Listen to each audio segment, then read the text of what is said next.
Getting sick is terrible, Mm-hmm. but getting sick in a foreign country where you have to explain your pain in English, that is terrifying. Yeah. You sit in the doctor's office, your stomach hurts, but you don't know the right words to describe the symptoms.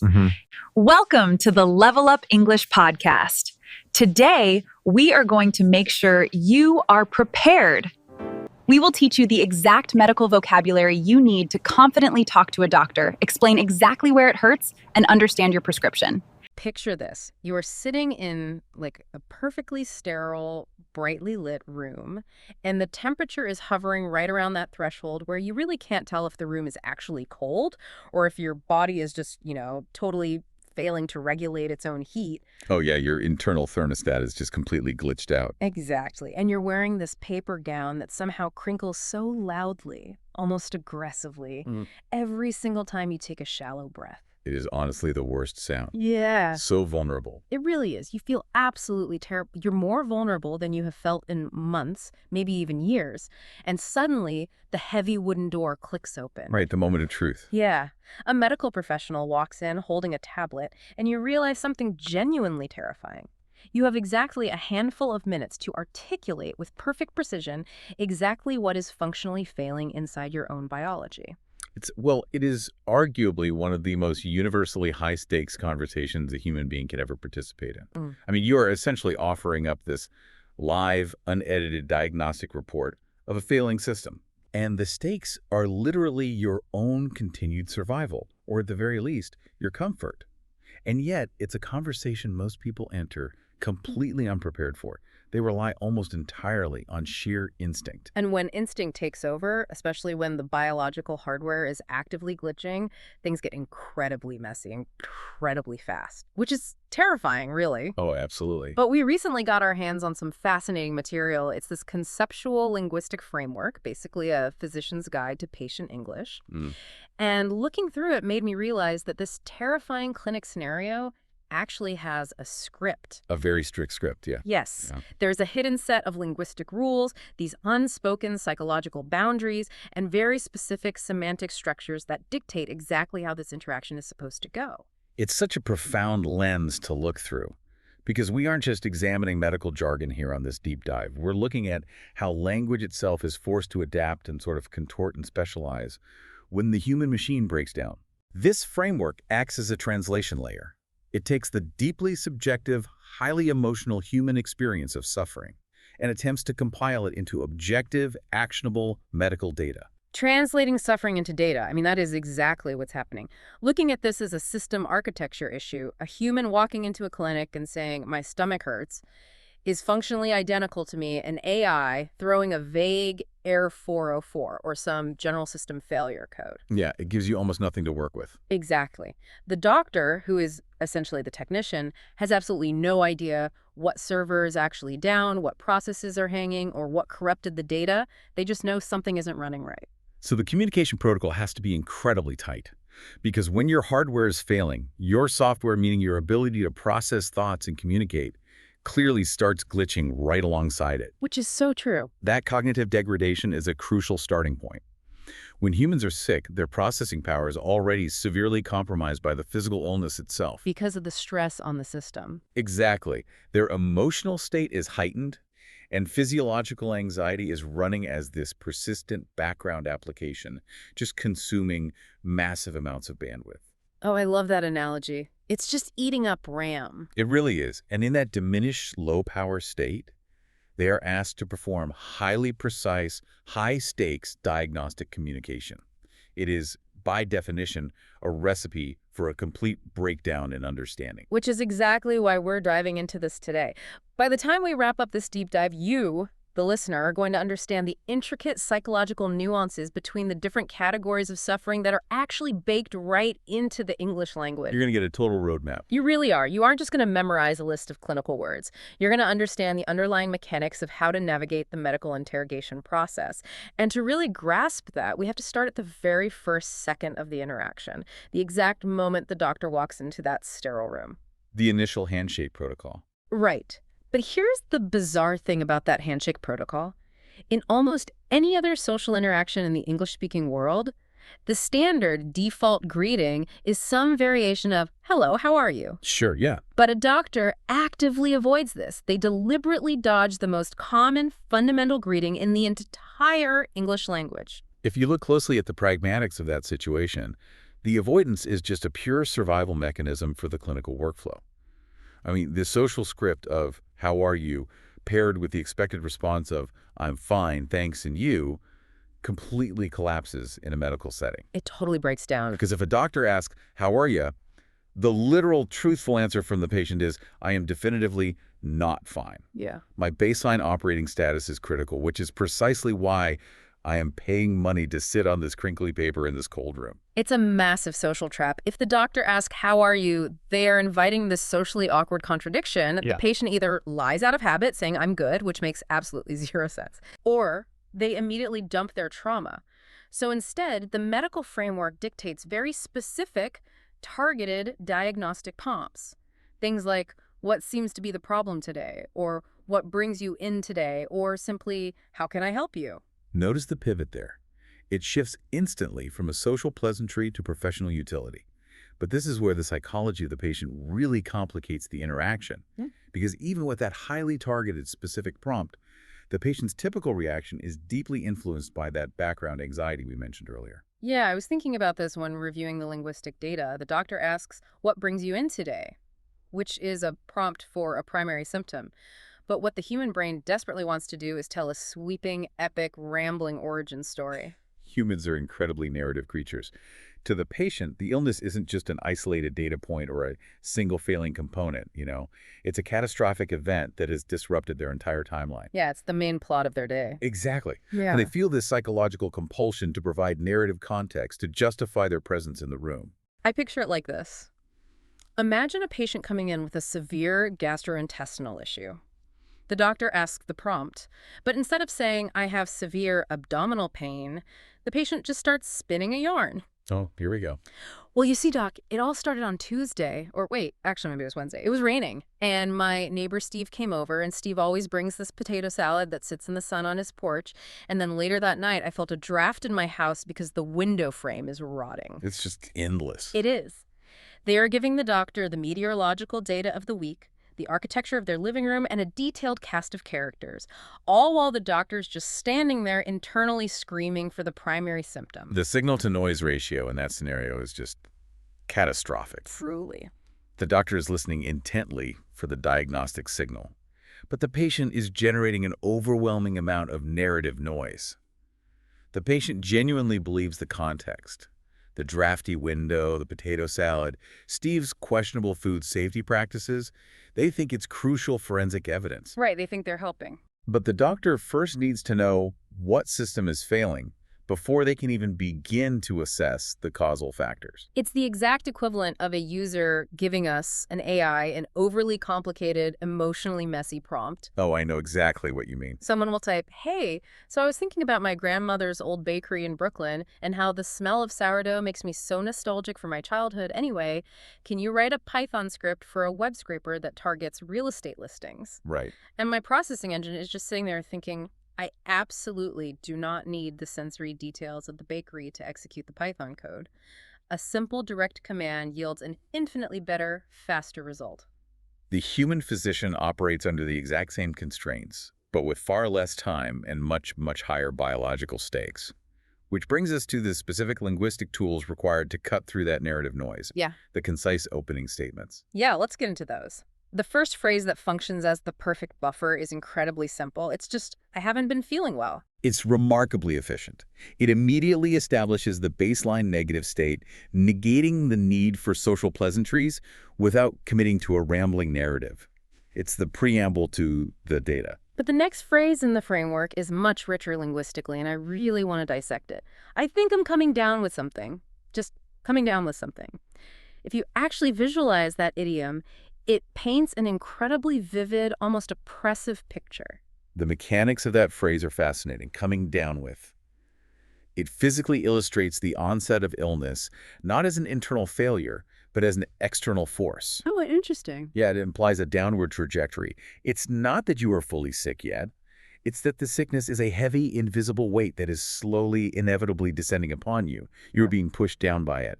It conveys the preamble, like the atmospheric pressure dropping right before a storm. Wow, you can almost feel the gravity of it when you say it like that. It perfectly captures that exact, highly specific moment, like when you feel that slight scratchy tickle in the back of your throat or that weird dull fatigue pressing behind your eyes. Yeah, you know it's happening. Exactly. You aren't incapacitated yet, but you just know. The weight is descending. You are coming down. But as poetic as that is, it's not the ultimate perfect medical opener. The absolute gold standard of communication in this setting relies on a very specific formula. The pairing of the specific symptom with a definitive time frame. I've been having this symptom for this many days. For example, I've been having a fever for 3 days. Why is that specific syntax the holy grail of opening statements? Because it immediately hands the doctor the two most critical data points required to build a triage matrix. The symptom itself tells them which biological system to investigate: respiratory, neurological, gastrointestinal, and the time frame tells them the velocity and the trajectory of the illness. Okay, that makes sense. Because a fever for 2 hours is a completely different diagnostic pathway than a fever that has persisted for 2 weeks. Right. It establishes the speed of the system error. If a server is running hot for 5 minutes, that's just a temporary load issue. But if it's running hot for 5 days, the hardware is literally melting. Yeah, precisely. By providing both the what's and the how long in a single, strictly formatted sentence, you have effectively bypassed Steve and his potato salad entirely. You've given the doctor the exact coordinates they need to start the investigation without all the noise. Okay, so you've nailed the opening. You didn't ramble about Tuesday's weather. You gave them the coordinates. Now comes the immediate next step. The doctor needs you to drill down into the specifics of the physical discomfort. And this requires navigating what is arguably one of the most complex, frustrating semantic traps in the entire English language. The categorization of human suffering. Welcome to the pain game. Looking at how the English language divides physical discomfort completely rewired my understanding of semantics. It highlights something native English speakers do subconsciously, but it is an absolute nightmare for anyone trying to learn the language from the outside. It really is. We are talking about the profound, deeply embedded grammatical differences between 3 distinct words: ache, sore, and pain. This is a perfect example of language mirroring biology. The linguistic structures have evolved to reflect the physiological reality. Let's start with the first category, which is ache. Right, an ache is defined as a continuous, dull discomfort. But the linguistic quirk here is wild. Like, ache physically attaches itself to the body part to form a single, fused, compound word. Headache, stomachache, backache, toothache, earache. Yeah, they just emerge. I was looking at this and wondering, why does it fuse? Is it just phonetic laziness over centuries of speaking, like people just talking too fast? No, it's far more profound than phonetic drift. The grammatical fusion directly mirrors the physical sensation of the condition. An ache isn't something happening to you from an external source. It is deeply embedded within the tissue itself. Okay, I see. The discomfort and the body part have become one indistinguishable entity. You don't have an ache in your head itself is the ache.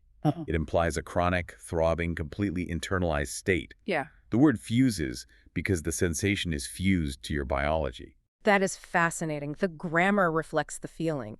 It's an internal system hum that just won't turn off, like a bad hard drive spinning and vibrating the entire chassis of a computer.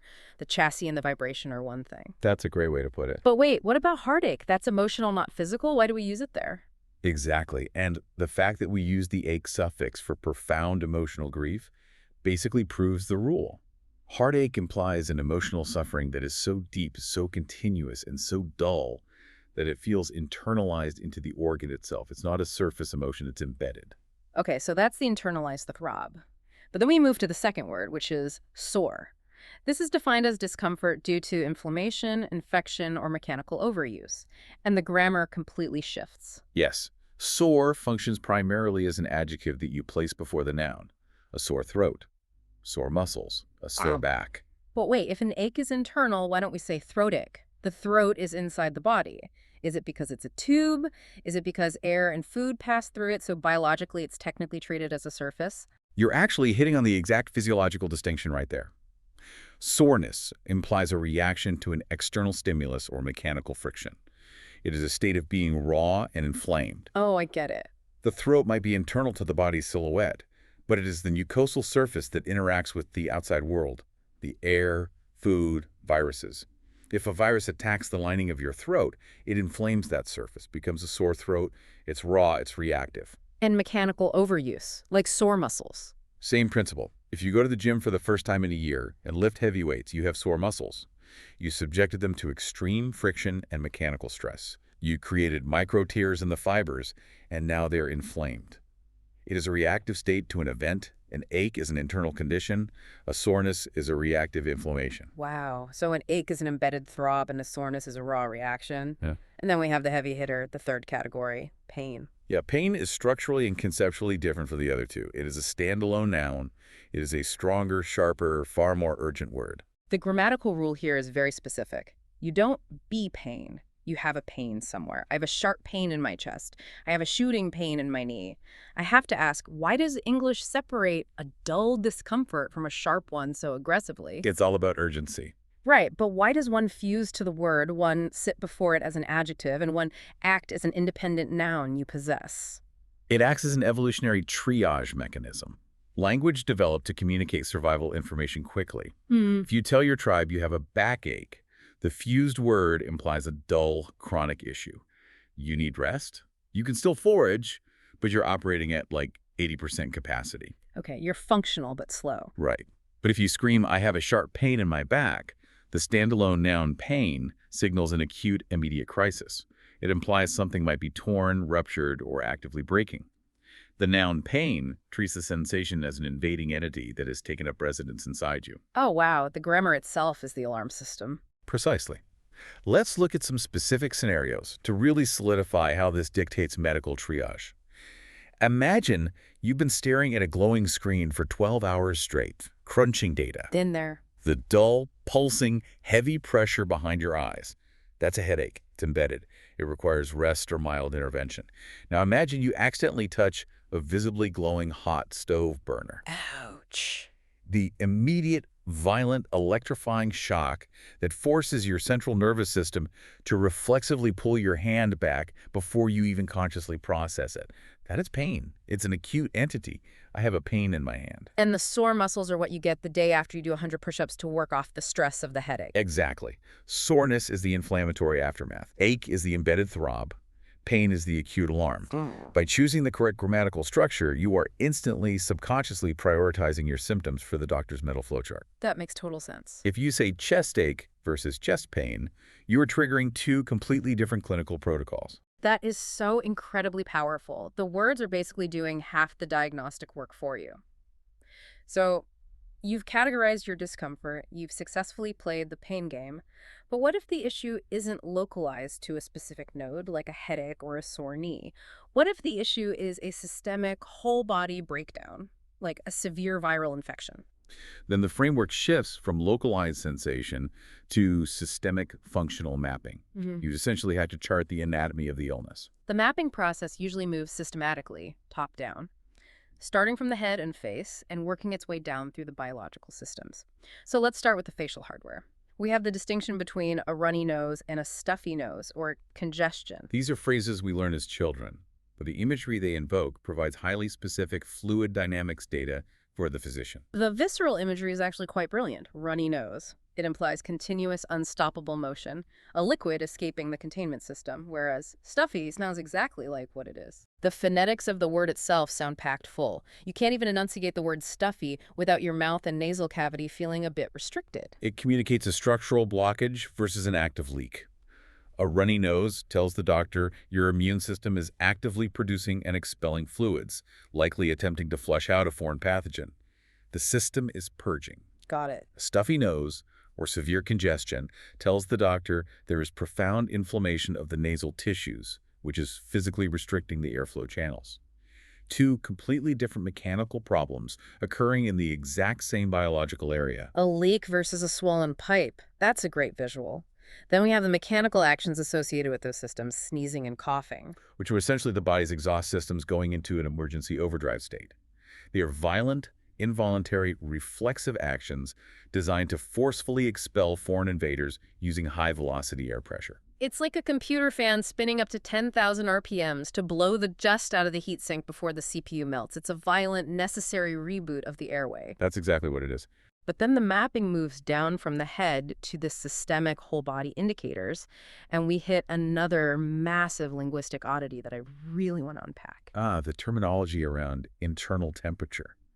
I have a fever versus I have a temperature. Yes, I have a temperature. If you think about that phrase literally, it makes absolutely zero sense. Every physical object in the known universe has a temperature. A block of ice has a temperature. A rock has a temperature. Sure. I, as a server rack, definitely have a temperature. But in English medical language, stating I have temperature universally and exclusively means it is abnormally, dangerously high. It's a fascinating semantic shortcut, and it's mostly driven by the pragmatic need for speed. If you track the etymology and historical usage, people used to say, I have a high temperature, or I have an elevated temperature. Oh, so they used to specify. Yes. But over time, the modifiers were just dropped because the context of being sick implied the high part. If your biological temperature was normal, you simply wouldn't be mentioning it to a doctor. The anomaly becomes the default definition of the word. It's like saying we have a situation. Everyone is technically always in a situation at all times, but if you walk into a room and announce we have a situation, everyone instantly knows the situation is catastrophic. The negative context completely consumes the neutral word. That is a perfect parallel. The linguistic efficiency just strips away all the unnecessary adjectives. Next on the systemic symptom list is spatial disorientation. I feel dizzy. The room is spinning, you feel like you might fall over. The psychological terror of severe dizziness is profound. It's not just a physical sensation of discomfort. It's a complete collapse of spatial reality. Yeah. Your vestibular system, the complex fluid and hair cell hardware in your inner ear that basically acts as your biological gyroscope telling your brain which way is up, is suddenly sending corrupt, wildly inaccurate data to your visual cortex. Oh, I relate to that. If my positional sensors fail or, if a drone's gyroscope gets corrupted and immediately crashes, it cannot function. For a human, conveying that loss of balance, that specific dizziness, is vital telemetry data. It tells the doctor the system error isn't just a muscle strain or a localized throat inflammation. The error is affecting the core navigation systems. Which indicates a completely different set of potential failures. It could be a deep inner ear infection. It could be a severe neurological event. It could be extreme systemic dehydration affecting the fluid levels in the ear canals, or even a blood pressure crash. It's a critical diagnostic fork in the road that requires immediate investigation. And speaking of fluid levels and dehydration, the mapping process eventually moves us down to the final anatomical stop, the digestive tract, the stomach and the intestines, which means we have to talk about terms like nauseous and diarrhea. These are the symptoms humans are historically most hesitant to discuss for deeply ingrained social and evolutionary reasons. Oh, completely. It's truly fascinating to observe human behavior around this. Humans spend their entire lives building up these incredibly complex social norms. Rules about politeness, cleanliness, maintaining dignity, the absolute taboo of ever discussing bodily excretions or internal digestive mechanics in public. Yeah, it's highly policed behavior. But then, the moment survival or health is on the line, the moment they step into that clinical room and put on the crinkly gown, all of those social contracts just instantly vanish. They evaporate entirely. Because in that clinical space, the human isn't operating as a social entity navigating a hierarchy. They are reduced to a biological machine experiencing a critical malfunction. It's incredible. You can have a high-powered executive who commands boardrooms and dictates corporate strategy just sitting on a table, casually telling a complete stranger, yeah, I feel extremely nauseous, like I'm going to throw up at any second, and I have severe diarrhea. Yep. As an AI, observing how easily the polished veneer of civilization is stripped away by basic biological necessity is just wild to me. But to the doctor, these aren't embarrassing secrets or social faux pas. They are just flow rates. They are purely mechanical data points. Nausea and diarrhea indicate a violent, total rejection of material by the digestive tract. The body's internal chemical sensors have detected a severe toxin, a poison, or a virulent pathogen, and the central nervous system is executing a total emergency purge protocol. A purge protocol. Exactly. Yeah. It's overriding all normal digestive functions and social conditioning to expel the threat from both ends of the system as rapidly as possible. Emergency purge protocol. That is exactly what it is. It's throwing all the cargo overboard to save the ship. So you've laid out all the raw symptoms. You've mastered the opening, you've played the pain game perfectly, you've mapped the anatomy of the illness, leak by leak, blockage by blockage, purge by purge. You've given them all your raw, messy symptom data. And notice how the power dynamic in the room shifts at this exact moment. Yes. The patient has emptied their pockets, linguistically speaking, and now the doctor takes complete control of the narrative. They stop listening to your story and they start interrogating you for metrics. The doctor needs to quantify this messy, highly subjective human experience into hard, measurable, trackable data. And they almost always start with what is arguably the most infamous, philosophically complex question in modern medicine. On a scale of 1 to 10, how bad is the pain? It seems like such a simple, straightforward request for data. The patient might say, it's about a 7. But beneath that simple exchange is an absolute philosophical minefield regarding the nature of human consciousness. I really need to question this practice because, frankly, looking at it from an outside data processing perspective, it seems mathematically absurd. How can a biological entity accurately quantify their own entirely subjective pain experience? What on earth is a 10? That's the million-dollar question. Right. Is a 10 a paper cut to a person who has lived a very sheltered, comfortable life, while a 10 is a compound fracture to a professional hockey player? If the scale is entirely anchored to personal experience, how is this a valid scientific metric? It's an incredibly valid critique, and it's a common source of intense frustration for patients. You're essentially asking for the objective standardization of a purely subjective internal phenomenon. You cannot hook a meter up to a brain and measure, units of pain. Right. If I tell the doctor my pain is a 7, my 7 might be the hockey player's 3. So the data is fundamentally corrupt the moment it leaves my mouth, isn't it? If the doctor were looking for a universal objective truth, like a gold standard measurement that applied across all humanity, yes, it would be corrupt, unusable data. But here is the profound psychological secret of the 1 to 10 scale. The doctor is not comparing your 7 to the hockey player's 7. They are establishing your localized personal baseline. Wait, explain that. How does a localized baseline help them? The value of the number you give isn't in its absolute cosmic meaning. The value is entirely in the delta, the change over time. If you tell the doctor you were at a 7 and they administer an intravenous painkiller or a treatment, and an hour later they ask you again and you say you were now at a 4, the treatment is demonstrably working. Ah, I see. If you say you were at a 9, the treatment is failing and the condition is degrading. The physician does not care what your 7 physically feels like compared to anyone else. They only care if they have the chemical tools to make your arbitrary subjective number go down. Oh, that completely changes how I view that interaction. It's not a universal metric at all. It's a single-use, disposable metric created in real time just for that specific patient, in that specific room, on that specific day. Precisely. It is a tool for tracking trajectory, not for establishing absolute truth. A brilliant pragmatic workaround for the inherent limits of human subjectivity. That is fascinating. Okay, so after the 1 to 10 scale establishes the trajectory baseline, the interrogation usually moves into the chemical history. The doctor needs to know the exact current chemical state of your biological system before they dare to introduce new, potentially volatile variables. Hence the question, are you currently taking any medication? And a standard answer might be, I took some ibuprofen this morning, which seems like a minor detail. But chemically, why is it so critical for the doctor to know about a basic, everyday pill? There are 2 vital reasons, both relating to system integrity. First, preventing catastrophic chemical interactions. If the doctor suspects a cardiovascular issue and wants to administer a heavy blood thinner, and you've already taken a massive dose of ibuprofen, which also mildly thins the blood and affects platelet aggregation, the interaction could cause severe internal bleeding. Because you're layering chemical commands that conflict. Exactly, the compounding effect. And the second reason is to understand the masking effect, which alters the diagnostic data. How does that work? Let's go back to the fever. If a thermometer shows you have a fever of 101 degrees, that's important data.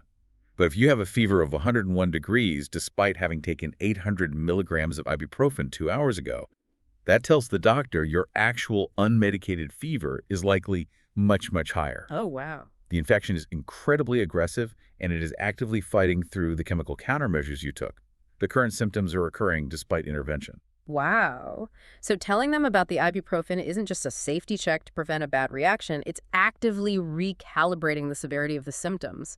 It's like telling an IT guy, the server's at 90 degrees, but that's with the emergency cooling fans running at maximum. That means the fire is huge. That is a perfect analogy. And that leads directly into the allergy check, which is the most critical safety protocol. Are you allergic to any medications? The patient has two primary paths here. A definitive affirmative based on past trauma, like, yes, I'm highly allergic to penicillin. Or a much more nuanced, philosophically fascinating answer, no, not that I know of. I really want to dissect that specific phrase, not that I know of, because when you stop and think about it, it is a brilliant linguistic and legal safety net. It truly is. It's a profound exercise in epistemic humility. It really is. When you say no, not that I know of, you are technically answering the question with a no so the procedure can move forward. But you are simultaneously humbly admitting the absolute limits of your own self-knowledge. You are acknowledging that your body is an incredibly complex, unpredictable chemical processing plant, and your immune system is essentially a black box. You have not been exposed to every synthetic compound on Earth. You simply don't know what you don't know. Right. It effectively tells the doctor, based on my historical data set and past interactions, we are clear to proceed. However, I am legally and morally absolving myself of responsibility if my immune system decides to suddenly declare thermonuclear war on this new pill you're about to give me. And seasoned doctors deeply appreciate that nuance. It shows the patient is being thoughtful, not reckless. It maintains the mutual understanding that all medicine, no matter how advanced, is always, on some level, a highly educated biological experiment. Okay, so the interrogation is over. The subjective pain has been quantified into a trackable baseline number. The chemical history has been charted. The masking effects have been calculated. The data collection phase is fully complete. Now comes the resolution. The exit strategy. This is where we decode the final orders. The doctor is translating their internal diagnostic verdict into actionable steps for the patient to execute out in the real world. And this starts with the primary mechanism of acquiring the chemical fix. The critical distinction between a prescription and over-the-counter medication. Let's break these down because the linguistic and legal distinction is severe. A prescription is defined as a piece of paper, or increasingly a secure digital order for potent, highly regulated medicine that requires a licensed pharmacy. It is a literal permission slip from a designated societal authority to access restricted chemical compounds. It acts as a strict legal and medical gatekeeper. But then we have over-the-counter, or OTC medication. Medicine you can buy normally at a supermarket or convenience store without any doctor's note or authority.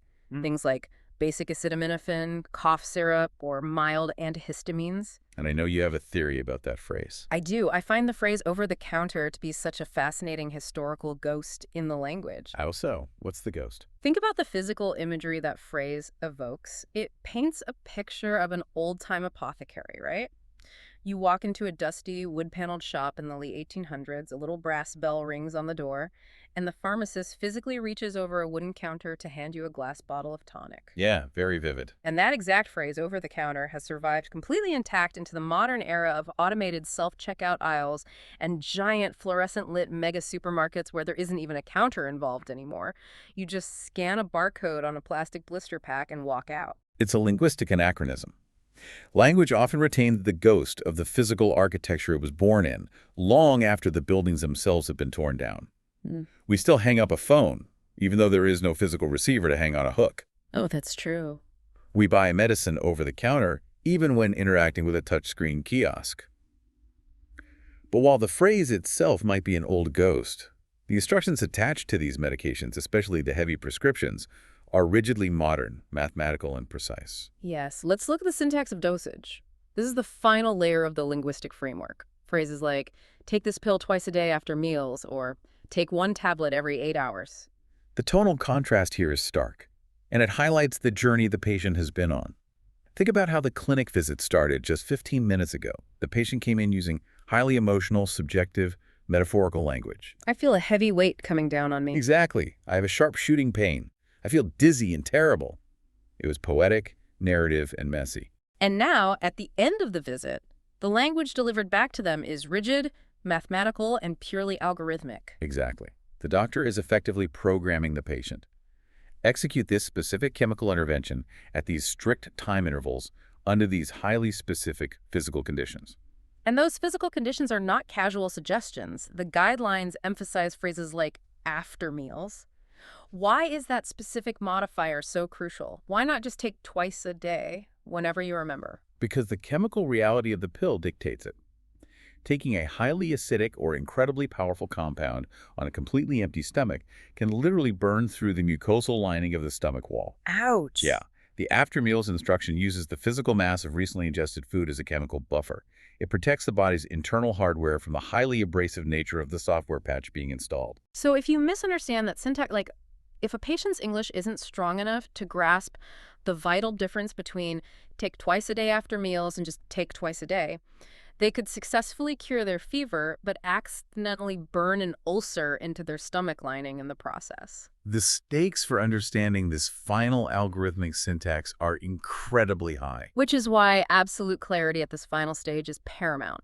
The doctor has successfully translated the subjective suffering into a precise chemical protocol, and the patient must execute it flawlessly. Yes. But, and I love this so much, after all the complex medical science, after the profound semantic categorization of pain into nouns and adjectives, after the localized calibration of the 1 to 10 scale and the algorithmic dosage syntax, what is the classic overarching advice the doctor almost always gives as they walk out the door? Get plenty of rest and drink lots of fluids. It is so beautifully, hilariously anticlimactic. You go through this intense, high-stakes interrogation, you navigate the pain game, you legally acquire heavily regulated chemical compounds, and the ultimate final advice reverts to the absolute most basic, fundamental maintenance of the biological machine. Turn the machine off for a while and run some water through the cooling system. Exactly. Have you tried turning it off and on again? It turns out that the baseline troubleshooting step for complex computer networks is the exact same baseline step for the human body. It actually highlights a profound truth about the limits of modern medicine. In many cases, especially with viral infections, the high-tech medication often just suppresses the more violent symptoms or slows the pathogen's replication rate just enough for the body's own immune system to do the actual heavy lifting work of healing. The body does the work. Right. The doctor cannot cure the cold. They can only buy you time. Rest and fluids are what actually facilitate that internal biological repair mechanism. It's humbling, really. So let's pull all of this together. Let's look at the incredible linguistic journey we've just taken through this framework. We started with the chaotic, anxious reality of entering that sterile room and the collapse of standard social pleasantries. We learned how to bypass the rambling origin story. You don't talk about Steve's potato salad or the weather. You use the precise opening gambit, I haven't been feeling well, or the gold standard, I've been having a fever for 3 days. Boom. Symptom plus time frame. Coordinates established. Then we categorized the suffering. We played the pain game, distinguishing between the deep, embedded, fused throb of an ache, the raw, reactive surface inflammation of a soreness, and the acute, urgent alarm of a pain. We systematically mapped the anatomy of the illness, contrasting the active leaks of a runny nose with the structural blockages of congestion, down to the complete absolute evaporation of social dignity during the digestive purge protocols. We survived the doctor's interrogation, reframing the 1 to 10 scale, not as a search for objective universal truth, but as the establishment of a localized personal baseline to track the delta of the intervention. We embraced the epistemic humility of answering, not that I know of, when discussing our chemical history, acknowledging the black box of our own immune systems. And finally, we decoded the algorithmic, historical syntax of prescriptions and over-the-counter remedies, avoiding stomach ulcers by understanding buffers, and ultimately arriving back at the most fundamental truth of all. Turn it off, rest, and hydrate. It is a complete structural roadmap for surviving the clinical encounter. It really is, and I want to reiterate this to you, the listener. You now have a structural framework. The doctor's office doesn't have to be this chaotic, scary, overwhelming place where you were fumbling for words, sweating through a crinkly paper gown while a professional stares at you. It is simply a very specific type of conversation. It has a clear beginning, a middle, and an end. It has rules. It has a syntax. And now, you know the rules. You are fully equipped to translate your subjective, messy human experience into actionable, life-saving data. But before we sign off, I want to leave you with a final provocative thought. Something to mull over that builds on everything we've analyzed today, but pushes it one step further. We spent a lot of time dissecting the pain game, the distinct differences between ache, sore, and pain. The strict linguistic categorization of discomfort. Right. So I want you to think about how the language you use might actually shape the physical reality of your illness. It's a concept in cognitive science called linguistic relativity. The idea that the structure of a language affects its speaker's worldview or cognition. Oh, this is fascinating. If the English language didn't have 3 entirely separate words and grammatical structures for ache, sore, and pain, would an English speaker actually feel those discomforts differently? Right. If you don't possess the vocabulary to distinguish between a reactive surface inflammation and a chronic embedded throb, does the mental boundary between one type of suffering and another begin to physically blur? Exactly. Does having this specific granular vocabulary to describe a symptom actually give you more psychological or even physical control over the illness itself? By successfully naming the beast with precision, do you tame it? It's a profound, unresolved question about the deep intersection of human consciousness, language construction, and biological reality. It really is. Think about that the next time you feel a headache coming on. As that weight descends, are you just passively feeling the physical sensation, or is the word headache itself shaping how you experience the throb? We'll leave you to ponder that puzzle. Stay curious, keep asking the deep questions about the systems running around you, and most importantly, stay healthy. We'll catch you on the next deep dive. Now you have the English skills to take care of your health. Mm-hmm. The next time you feel a bit under the weather, don't panic. That is terrifying. Yeah. You sit in the doctor's office, your stomach hurts, but you don't know the right words to describe the symptoms. Mm-hmm. If you found this medical English guide helpful, please hit that subscribe button, give us a like, and ring the bell so you never miss a lesson. Stay healthy, take care of yourself, and keep leveling up your English.